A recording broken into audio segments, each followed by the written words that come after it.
Y quiero confesarlo todo. Ya teníamos más de 2 semanas de estar con ella.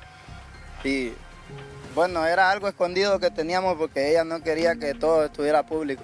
La noche en que Catherine Mejía Argüeta salió de su casa, nadie imaginó que Honduras iba a despertar hablando de ella como si todo el país hubiera llegado tarde. Tenía 17 años, era conocida en redes como Katy Mazorca, y para miles de personas era solo una muchacha alegre que subía videos, bailaba frente a la cámara y parecía estar empezando una vida más grande que su propio pueblo. Pero en Tocoa, esa imagen se rompió de golpe. Horas después de que su familia empezara a buscarla, la joven fue encontrada muerta en una zona de palma africana cerca de la carretera CE A13.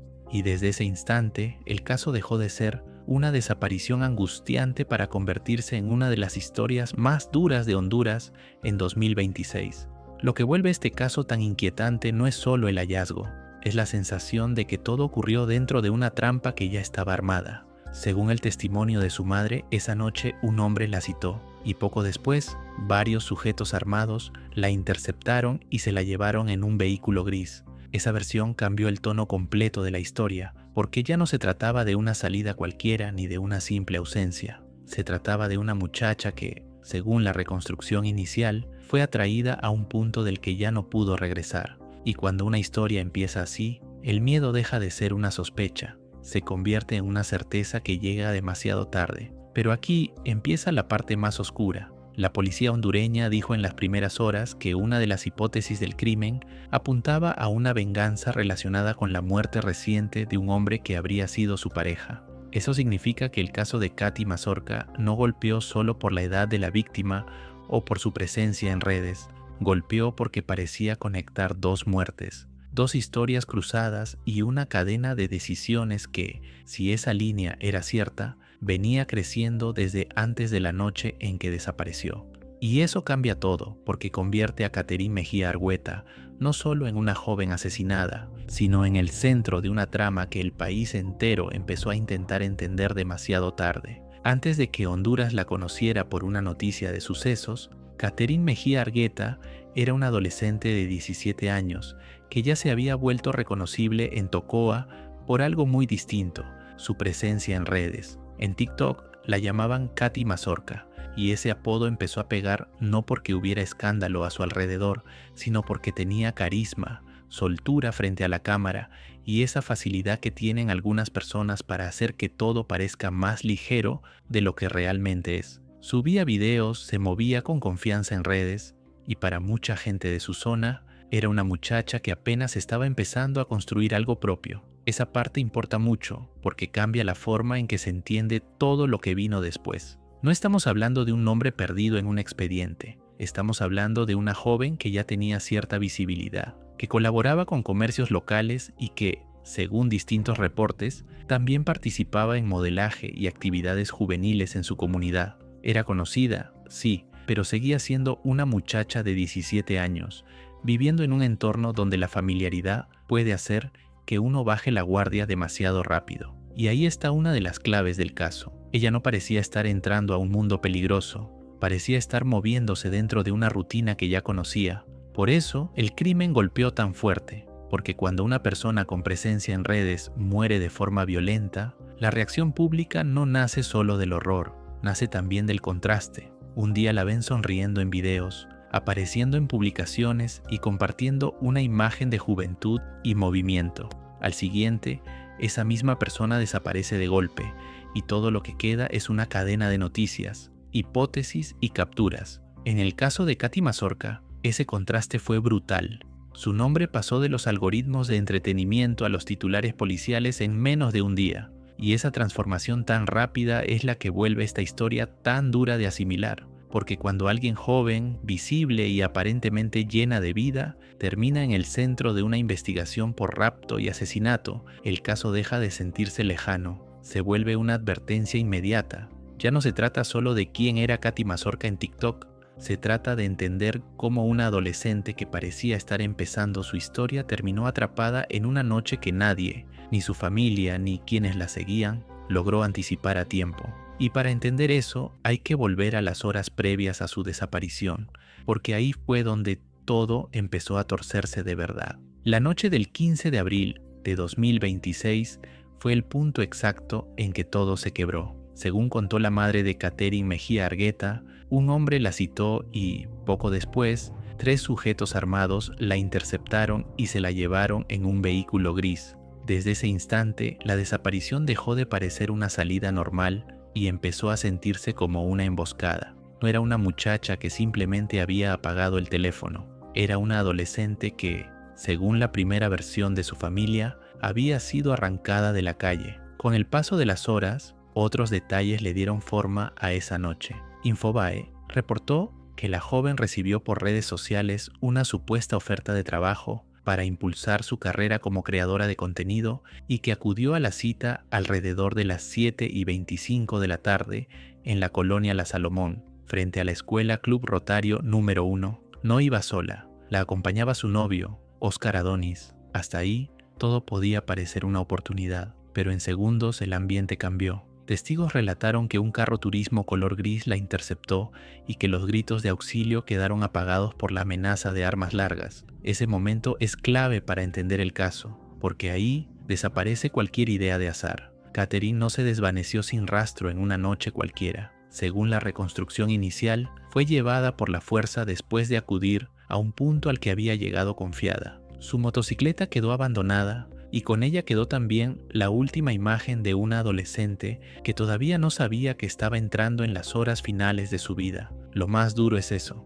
La trampa no se vio venir desde fuera. Se disfrazó de cita, de trabajo y de rutina. Y cuando quienes estaban cerca entendieron que algo iba mal, ya era tarde para detenerlo. En ese instante comenzó el verdadero terror para su familia, porque ya no estaban esperando un mensaje de regreso. Estaban entrando, sin saberlo del todo, en las primeras horas de una tragedia. La mañana del 16 de abril ya no trajo esperanza, trajo confirmación. El cuerpo de Katherine Mejía Argueta fue encontrado en la zona conocida como Las Palmeras, en Tocoa, dentro de una plantación de palma africana y a cerca de 1 kilómetro de la carretera CA13. Fueron personas que transitaban por el sector quienes alertaron a las autoridades, y a partir de ese momento, la desaparición dejó de ser una búsqueda desesperada para convertirse en una escena de crimen que paralizó a toda la comunidad. La noticia corrió rápido porque ya no se trataba solo de Katy Mazorca, la joven que muchos seguían en TikTok. Se trataba de una adolescente hallada sin vida apenas horas después de haber sido raptada.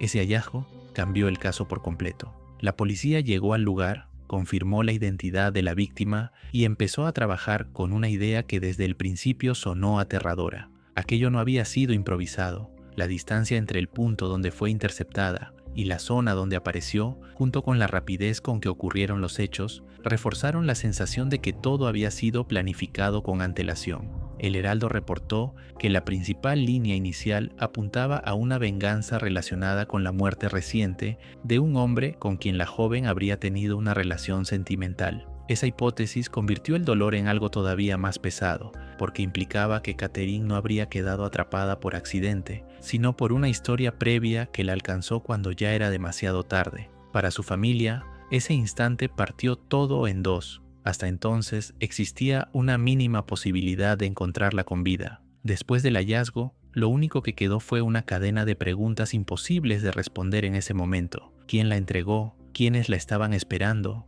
¿Y por qué alguien de 17 años terminó en el centro de una violencia tan brutal? La comunidad de Tocoa también quedó golpeada, porque el caso dejó de ser un rumor y pasó a ser una realidad visible para todos. La joven que horas antes aparecía en redes con la naturalidad de cualquier adolescente ya no estaba, y desde ese punto la historia entró en otra etapa, la de las capturas, las declaraciones y un rompecabezas que empezaba a armarse demasiado tarde para ella. Cuando la policía empezó a hablar públicamente del caso, la historia tomó un rumbo todavía más inquietante. El comisionado Wilmer Mays explicó que la línea inicial que manejaban era una posible venganza. No hablaban de un robo improvisado ni de un encuentro que se salió de control. Hablaban de una represalia, y el punto más duro de esa hipótesis era este. Según las autoridades, Katherine Mejía Argueta habría tenido una relación con un joven que también había sido asesinado pocos días antes en el mismo sector. Ese dato cambió por completo la manera de leer lo ocurrido,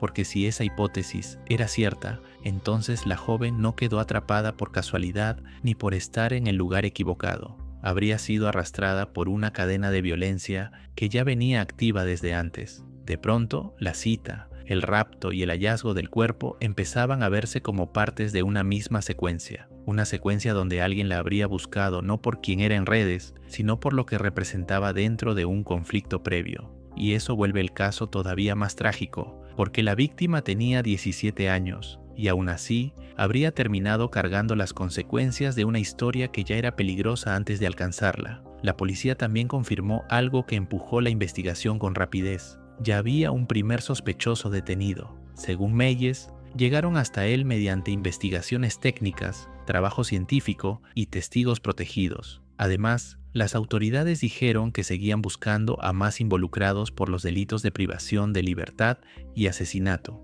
Eso significa que, en ese momento, el caso dejó de ser solo una noticia que estremecía por la edad de la joven. Pasó a convertirse en una cacería contra varias personas que, según la versión oficial inicial, ya habrían estado identificadas dentro de una operación mucho más amplia que una simple agresión aislada. Y ahí fue cuando el caso de Katy Mazorca dejó de sentirse como una tragedia repentina. Empezó a sentirse como una historia de violencia acumulada que terminó cayendo sobre la persona más joven y más expuesta de todas. La respuesta policial fue tan rápida que el caso cambió de tono en cuestión de horas. El 16 de abril, la policía hondureña informó que ya había capturado a 3 personas presuntamente implicadas en la planificación y ejecución del crimen de Catherine Mejía Argueta. Según el subcomisario Mendoza, entre los detenidos había 2 mujeres y un hombre, todos de aproximadamente 21 años, y además se decomisó un Hyundai Elantra gris sin placas, el vehículo en el que habrían interceptado y trasladado a la joven.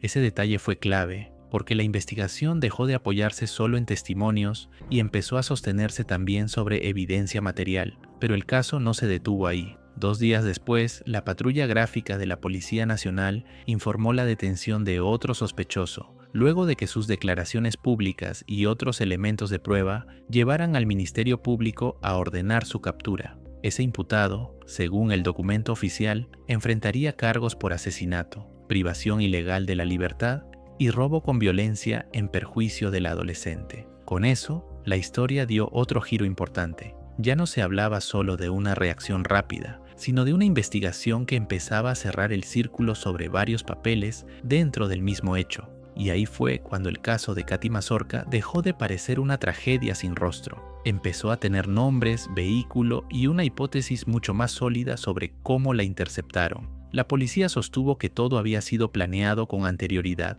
y que en menos de 24 horas lograron capturar a buena parte de los implicados. Eso explica por qué Honduras siguió el caso con tanta intensidad, porque la sensación ya no era solo la de una pérdida irreparable, sino la de estar viendo cómo una red de responsables comenzaba a salir a la luz mientras el país intentaba asimilar la muerte de una joven de 17 años. El caso dio su giro más incómodo cuando apareció el nombre de Óscar Adonis. No era un sospechoso cualquiera, era señalado como la presunta pareja de Catherine Mejía Argueta y, según los reportes publicados tras su captura, fue él mismo quien dijo a las autoridades que estuvo presente durante toda la secuencia, que la llevó engañada al punto de encuentro y que después fue obligado a participar bajo amenazas. Esa versión cambió por completo la lectura del crimen, porque ya no colocaba a la joven frente a desconocidos que la interceptaron al azar, sino frente a una trampa construida con ayuda de alguien que estaba lo bastante cerca como para que ella confiara. Según su relato, la relación con Katy Mazorca era secreta desde hacía pocas semanas y los agresores ya sabían de ese vínculo. Por eso, afirmó, lo usaron como anzuelo. Dijo que lo interceptaron antes, que le advirtieron que debía hacerla llegar al lugar indicado o morir junto a ella, y que esa presión fue la que lo empujó a seguir el plan. En su declaración incluso mencionó a otras personas como presuntos participantes y sostuvo que todo estaba relacionado con una represalia por la muerte de alguien conocido como El Barbero. Pero lo más importante de esta parte no es solo lo que él dijo, sino lo que su testimonio provocó. La investigación dejó de verse como una emboscada simple y empezó a parecer una red más amplia de amenazas, lealtades rotas y venganzas cruzadas. Aún así, esta parte del caso exige cuidado. Que Óscar Adonis haya dado esa versión no significa que toda su narrativa quede aceptada sin más. Infobae señaló que los investigadores seguían analizando pruebas forenses, registros y declaraciones para confirmar cada detalle de lo que contó, y ahí está el verdadero peso de esta parte. No solo presenta un posible cómplice convertido en testigo, también abre la duda de si fue un participante voluntario, un intermediario forzado o ambas cosas al mismo tiempo dentro de una misma noche. Esa ambigüedad volvió el caso todavía más oscuro, porque ya no bastaba con preguntar quiénes la mataron, ahora también había que preguntar quién la acercó, quién la traicionó y cuánto de todo eso estaba planeado desde antes. Si la versión de Óscar Adonis era cierta, entonces la trampa contra Catherine Mejía Argueta no empezó cuando apareció el carro gris, empezó mucho antes, en el momento en que alguien entendió que podía usar la confianza de la joven para acercarse sin levantar sospechas. Él dijo que llevaba apenas 2 semanas de relación con ella y que todo se mantenía en secreto, pero también afirmó que los atacantes ya sabían del vínculo y por eso lo convirtieron en la pieza perfecta para acercarla al lugar donde todo iba a ocurrir. Esa parte vuelve el caso todavía más duro, porque ya no hablamos solo de violencia, hablamos de traición. Hablamos de una muchacha que, según esta versión, fue guiada hacia el peligro por alguien a quien sí le habría abierto la puerta. Lo más inquietante de su relato no fue solo que aceptara haber participado, sino la forma en que explicó por qué lo hizo. Dijo que también fue interceptado, que lo amenazaron y que lo obligaron a colaborar. Aseguró que no tuvo opción, que le hicieron hacer cosas que no quería y que vivió todo desde dentro. Esa declaración no lo limpia automáticamente, pero sí cambia la imagen del caso, porque convierte la escena en algo más complejo que un simple grupo atacando a una víctima. La convierte en una operación donde también habría existido coerción, miedo y un uso calculado de personas cercanas para que la joven no sospechara hasta que ya fuera demasiado tarde. Y ahí está el verdadero peso de esta parte de la historia. Si la investigación logra sostener esa versión, entonces a Catherine no solo la siguieron o la interceptaron, la fueron llevando paso a paso hasta el punto exacto donde querían tenerla. Esa idea cambia todo, porque el caso deja de sentirse como un ataque repentino y empieza a verse como algo diseñado con frialdad. Primero la confianza, después la cita, luego el encierro. Esa secuencia es la que vuelve tan perturbador el expediente de Katy Mazorca, porque muestra que a veces lo más peligroso no llega con violencia visible desde el inicio, a veces llega disfrazado de alguien conocido. A estas alturas, el rompecabezas del caso de Catherine Mejía Argueta ya no se ve como una serie de hechos aislados, empieza a tomar una forma mucho más clara y mucho más perturbadora. Primero aparece la supuesta oferta de trabajo que la convence de salir, luego la cita en el sector de la escuela Rotario número 1 en la colonia La Salomón, después la interceptación con hombres armados y el traslado en un Hyundai Elantra gris, que más tarde sería decomisado por la policía. Horas después, el hallazgo del cuerpo en la zona de las palmeras y enseguida las capturas. Visto así, el caso deja de parecer una noche caótica y se convierte en una secuencia armada paso por paso, donde cada movimiento parece haber estado pensado con antelación. Lo más inquietante es que, mientras más piezas aparecen, más fuerte se vuelve la idea de la traición. La versión de Óscar Adonis empuja esa lectura todavía más lejos. Él dijo que tenía una relación secreta con la joven, que fue utilizado como anzuelo, que lo amenazaron y que lo obligaron a llevarla justo al lugar donde la esperaban. La policía, por su parte, habló desde el inicio de una posible venganza relacionada con la muerte de un hombre conocido como El Barbero, y esa hipótesis le dio coherencia a algo que de otra forma parecería imposible de entender. ¿Por qué fueron contra un adolescente de 17 años con una violencia tan directa y con una planificación que no suena improvisada? Y aquí está la parte más dura de ordenar. Catherine no solo habría sido perseguida por estar en el lugar equivocado, todo apunta a que fue llevada hasta ese punto mediante confianza, engaño y una historia previa que ya estaba cargada de resentimiento.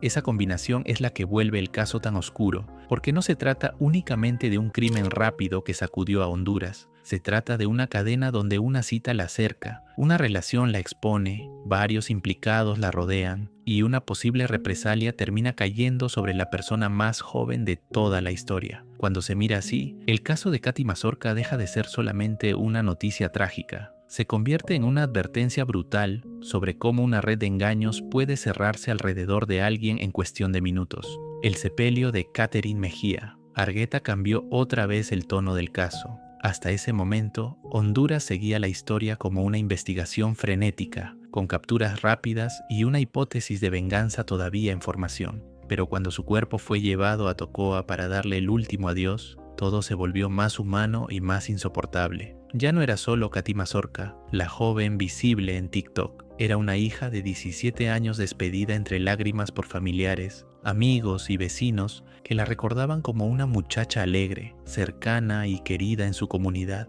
Ese funeral también dejó algo claro. La indignación ya había superado a la noticia. 11 Noticias y El País reportaron que el cortejo estuvo marcado no solo por el dolor, sino por reclamos de justicia y por el miedo de que el caso terminara enfriándose como tantos otros. La comunidad de Tocoa no estaba viendo una tragedia ajena. Por eso el sepelio se convirtió en algo más que una despedida. Se convirtió en una exigencia pública para que la investigación no se quedara a medias. La prensa añadió un detalle que vuelve esta parte todavía más dura. Durante el sepelio, un pastor habló del sufrimiento de los padres, Freddy y Berta. Recordó que ella había asistido a clases dominicales desde pequeña y pidió orar para que la violencia cesara en Tocoa y en todo Honduras. Esa escena mostró que la historia de Catherine no solo había golpeado a su familia o a sus seguidores, había golpeado también a la comunidad donde ella había crecido. Y ahí está la fuerza real de esta parte del caso. La muerte de Katy Mazorca ya no se estaba discutiendo solo en términos de capturas, sospechosos o hipótesis policiales. Se estaba sintiendo en la calle, en el cementerio y en la rabia de una ciudad que no quería sumar otro nombre a la lista de jóvenes perdidas. Desde ese momento, la pregunta ya no era solo quiénes participaron.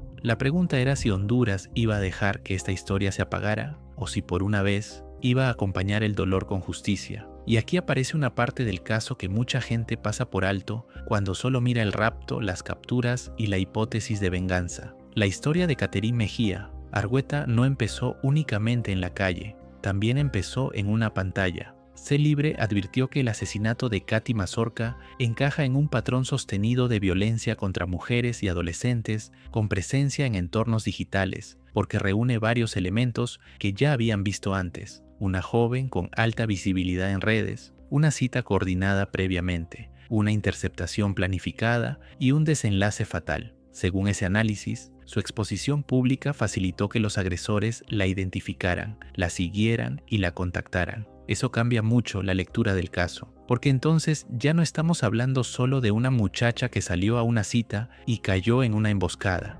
Estamos hablando de una adolescente cuya presencia en TikTok formaba parte de su vida cotidiana y que precisamente por esa visibilidad pudo quedar más expuesta frente a personas capaces de observarla, escribirle y tenderle una trampa con mayor facilidad. Sé Libre fue todavía más lejos al decir que la ciberviolencia no siempre aparece como el golpe final, sino como un medio dentro de un proceso más largo. Primero el contacto por redes, después el monitoreo, luego la transición al espacio físico y al final la agresión. Lo más inquietante es que este patrón no sería nuevo. Sé Libre señaló que viene documentando casos desde 2017 y que en 2021 identificó al menos 3 asesinatos de jóvenes con presencia en TikTok, además de otros hechos donde el engaño empezó a través de redes sociales antes de terminar en violencia fuera de internet. Por eso el caso de Katy Mazorca golpeó tanto, porque mostró que la plataforma cambia, pero la lógica puede repetirse. Una pantalla que parece acercar oportunidades también puede abrir la puerta al seguimiento, al engaño y al acecho. Y ahí está la parte más dura de entender. Catherine no solo era una víctima dentro de un expediente, era una joven que ejercía su voz, mostraba su vida y construía presencia pública en TikTok.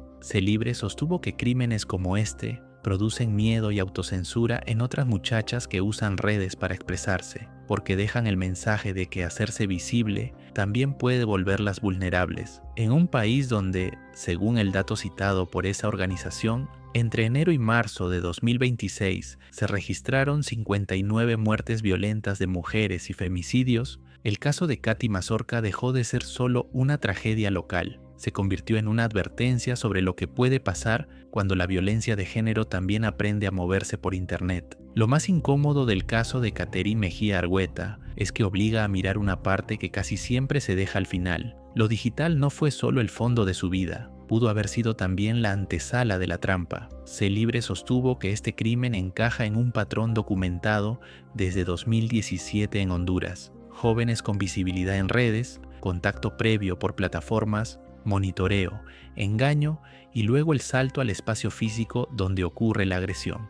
La organización recordó que en 2021 ya había registrado asesinatos de jóvenes con presencia en TikTok y otros casos donde el acercamiento empezó por Facebook, bajo ofertas falsas o contactos manipulados. Por eso la muerte de Katy Mazorca no se entiende solo como un caso policial aislado, también se entiende como parte de una lógica que ya había aparecido antes y que sigue repitiéndose con otras caras y otras plataformas. La plataforma cambia, pero la lógica no. Primero llega el mensaje, la supuesta oportunidad, la conversación que parece normal. Luego vienen el seguimiento, la cita y el traslado de la violencia desde la pantalla hasta la calle. La ONU ha advertido que la violencia digital contra mujeres y niñas crece con rapidez, que muchas viven su primer episodio de acoso entre los 14 y 16 años, y que estas agresiones pueden incluir vigilancia y acecho que después se conectan con violencias fuera de Internet, incluso feminicidios. Mirado así, el caso de Catherine no solo duele por lo que pasó en Tocoa, duele porque muestra cómo una interacción aparentemente cotidiana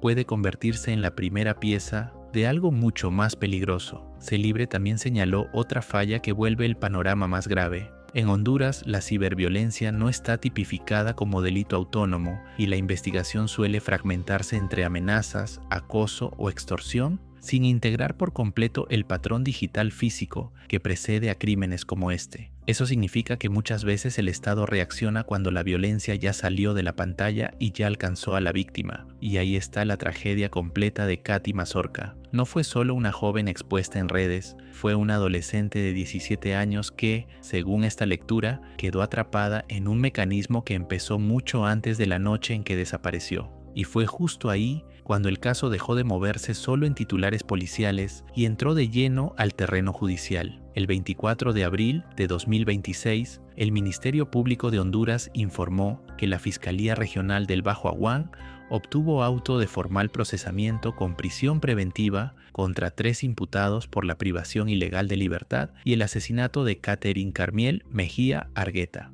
Los acusados fueron identificados como Jeffrey Johan Rodríguez Hernández, Catherine Abigail Palacios Vargas y Oscar Adoni Rivas Palma. Además de los cargos por privación ilegal de libertad agravada y asesinato, la Fiscalía también les imputó asociación para delinquir y en 2 de los casos, robo con violencia o intimidación agravado. Ese paso es clave porque cambia la historia de tono. Hasta entonces, el caso podía verse como una investigación acelerada, con capturas rápidas y muchas piezas todavía sueltas, pero con el auto de formal procesamiento ya no se hablaba solo de sospechas iniciales, se hablaba de una acusación respaldada por pruebas que un juez consideró suficientes para mantener a los 3 en prisión mientras continúa el proceso, y esa decisión no salió de la nada. La propia Fiscalía explicó que presentó evidencia documental, testifical, pericial y audiovisual durante la audiencia inicial. Pero quizá lo más revelador de esa etapa fue otro detalle que terminó de ordenar la historia. Según el requerimiento fiscal,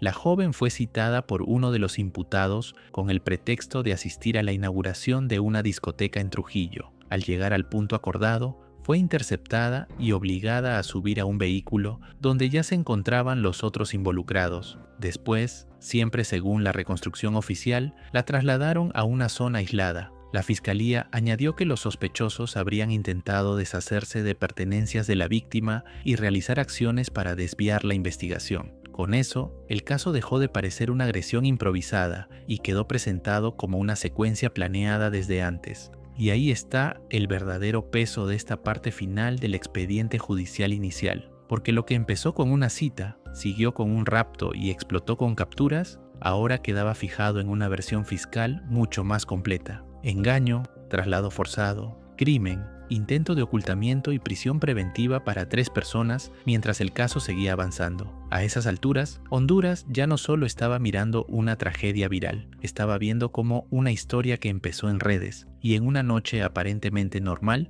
se convertía paso a paso en un proceso penal con nombres, cargos y una línea oficial mucho más difícil de desarmar. Hay algo duro que resolver quienes participaron en la muerte de Catherine Mejía Argueta. Es entender por qué una joven de 17 años terminó rodeada por una violencia tan grande. Porque cuando uno ordena todo lo que pasó, el caso de Katy Mazorca deja de parecer una tragedia individual. Se convierte en el retrato de varias fallas ocurriendo al mismo tiempo, la confianza usada en su contra, la exposición digital convertida en ventaja para otros, una cadena de venganzas que terminó cayendo sobre la persona más joven y una comunidad que vuelve a llegar después, cuando no queda nada por salvar. Por eso, este caso golpeó tanto a Honduras, no solo porque la víctima era conocida en TikTok, no solo porque había 17 años detrás de ese nombre, golpeó porque mostró lo fácil que puede romperse la frontera entre una vida normal y una emboscada. Celibre advirtió que la violencia digital contra mujeres y adolescentes no siempre termina en la pantalla. Muchas veces empieza ahí y después se traslada al mundo físico.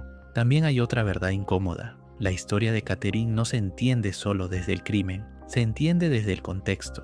Desde un país donde la violencia contra mujeres y niñas sigue siendo una amenaza constante y donde muchas formas de agresión digital ni siquiera tienen una respuesta penal autónoma. Eso deja a muchas jóvenes expuestas antes de que el Estado logre leer el peligro completo. En el caso de Katy Mazorca, esa tardanza no importa para salvarla, pero sí importa para entender qué sigue fallando y por qué tantas señales parecen pequeñas hasta que el final las vuelve insoportables. Y ahí está la herida real de esta parte del caso. Catherine Mejía Argueta no debería recordarse solo como una creadora de contenido asesinada en Tocoa. Debería recordarse como una advertencia, porque a veces el horror no entra golpeando la puerta. A veces entra hablando con calma, citando por mensaje y usando la confianza de una adolescente para llevarla al lugar donde otros la esperaban. El caso de Catherine Mejía Argueta no termina cuando aparecen las capturas. Termina por ahora con una verdad mucho más incómoda.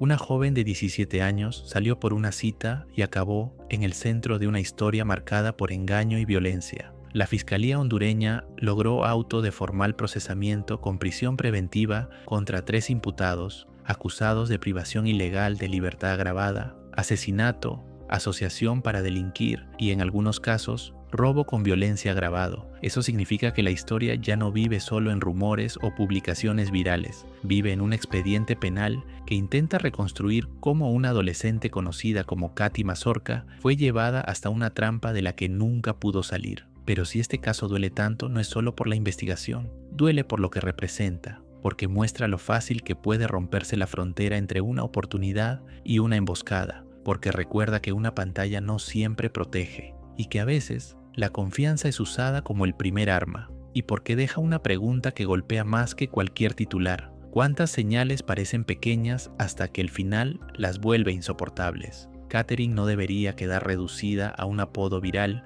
ni a una noticia más. Era una hija, una adolescente y una joven que apenas estaba empezando a construir su vida. Por eso, este caso no tendría que recordarse solo por el horror de aquella noche en Tocoa. Tendría que recordarse como advertencia sobre la violencia que aprende a esconderse en mensajes, citas y personas conocidas, sobre lo tarde que a veces llega la protección y sobre el costo de vivir en un entorno donde ser joven, visible y mujer todavía puede convertirte en blanco. Si llegaste hasta aquí, quiero leerte. ¿Tú crees que en este caso la justicia logrará llegar hasta el fondo? Honduras sigue reaccionando cuando ya es demasiado tarde. Y si quieres más historias contadas con contexto, claridad y respeto, suscríbete. Aquí no solo contamos lo que pasó, intentamos verlo. Soy Ethan y te deseo una excelente noche.